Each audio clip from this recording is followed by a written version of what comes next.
Assalamualaikum warahmatullahi wabarakatuh. Perkenalkan, nama saya Suci Lindasari dari Program Studi Komunikasi dan Penyiaran Islam Semester 7, Kampus Institut Agama Islam Negeri Kota Bengkulu. Di video kali ini, saya akan menjawab beberapa pertanyaan yang sudah diberikan oleh dosen saya. Baiklah, langsung saja kita ke pertanyaan yang pertama. Jelaskan makna manajemen menurut Henry Fayol. Definisi dari Henry Fayol yang berbunyi, manajemen adalah proses menginterpretasikan, mengkoordinasikan sumber daya, sumber dana, dan sumber-sumber lainnya untuk mencapai tujuan dan sasaran melalui tindakan-tindakan perencanaan, pengorganisasian, penggerakan, pengawasan, dan penilaian. Selanjutnya, pertanyaan yang kedua. Sebutkan 14 asas dalam manajemen menurut Henry Fayol.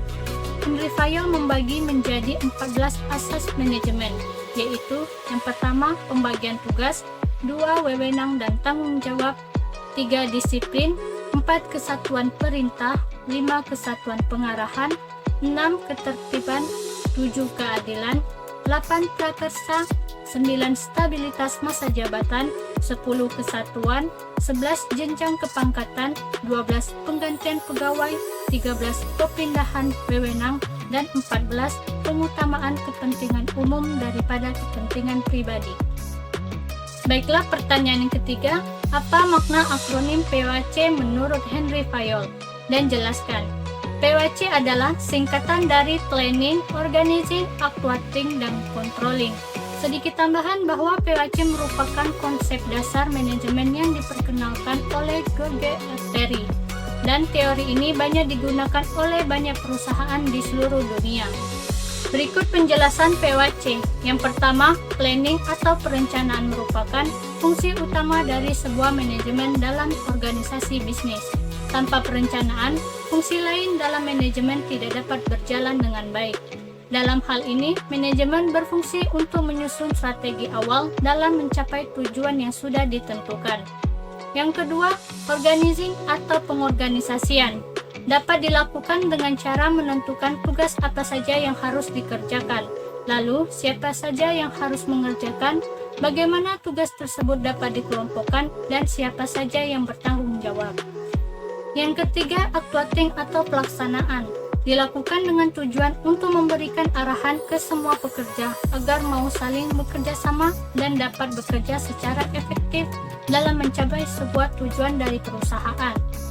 Pada fungsi manajemen ini, pengarahan diberikan kepada pekerja dalam bentuk motivasi, kepemimpinan, dan juga komunikasi agar dapat melaksanakan tugasnya dengan baik dan cocok dengan tujuan yang telah ditetapkan. Yang keempat, controlling atau pengawasan. Sebagai fungsi manajemen menurut Henry Fayol adalah sebuah kegiatan untuk dapat memantau, membuktikan, serta memastikan bahwasannya segala aktivitas yang sudah melewati tahapan pada beberapa fungsi manajemen yang sebelumnya telah berjalan sesuai dengan target. Tidak hanya itu, tetapi juga sinkron dengan standar dalam rangka untuk memberi solusi yang baik terhadap sebuah penyampaian yang sifatnya berarti atau signifikan. Selanjutnya, pertanyaan yang keempat. Luther Gulick mengembangkan menjadi akronim POSCOP dan jelaskan. POSCOP adalah satu akronim yang dikembangkan oleh Luther Gulick tahun 1937 untuk menggambarkan aktivitas manajer yang pada umumnya ditemui semua organisasi. POSCOP adalah singkatan dari Planning, Organizing, Staffing, Directing, Coordinating, Reporting, dan Budgeting.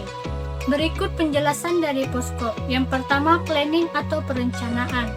Teknik-teknik atau metode-metode penetapan tujuan yang diterapkan oleh eksekutif sebagai alat menyiapkan serangkaian tindakan organisasional di masa akan datang.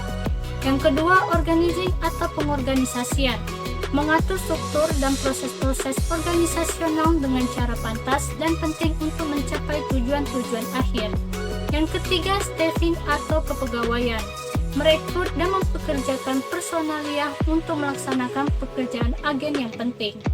Yang keempat, directing atau pelaksanaan. Mengawasi proses-proses aktual dalam melakukan tugas-tugas. Yang kelima, coordinating atau koordinasi. Mengintegrasikan berbagai elemen detail dari tugas-tugas di dalam kerjasama dengan unit-unit lain dan orang-orang di dalam pemerintah. Yang keenam, reporting atau pelaporan. Menelusuri dan mengomunikasikan kemauan kerja di dalam organisasi. Yang ketujuh, budgeting atau penganggaran. Aktivitas-aktivitas fisikal dan keuangan yang penting untuk mendukung secara ekonomi penyelesaian program-program, layanan-layanan atau aktivitas-aktivitas. Pertanyaan yang kelima, yaitu Lord Thomson Flatt, tokoh pers Inggris, apa menurutnya tentang perusahaan penerbitan pers yang baik? Lord Thomson Flatt, seorang tokoh pers dari Inggris, menyatakan perusahaan penerbitan pers yang baik adalah yang dapat menciptakan keuntungan. Kekuatan finansial dan stabilitas komersial merupakan jaminan terhadap perkembangan penerbitan pers. Untuk itu, manajemen harus mampu memanfaatkan seluruh sumber daya yang dimilikinya untuk meraih keuntungan sebesar-besarnya bagi perusahaan. Merujuk pernyataan di atas, bisnis penerbitan surat kabar memang harus dilengkapi dengan penerapan manajemen yang profesional. Pengelolaan perusahaan media harus bisa menyesuaikan dengan mencoba menguasai situasi atau kepentingan pangsa pasar. Karena sebenarnya lah, dalam persaingan bisnis media massa, kekuatan pasar pada akhirnya akan tetap menjadi pemenang. Baiklah, itu saja yang dapat saya sampaikan. Semoga bermanfaat bagi kita semua. Saya akhiri. Wassalamualaikum warahmatullahi wabarakatuh.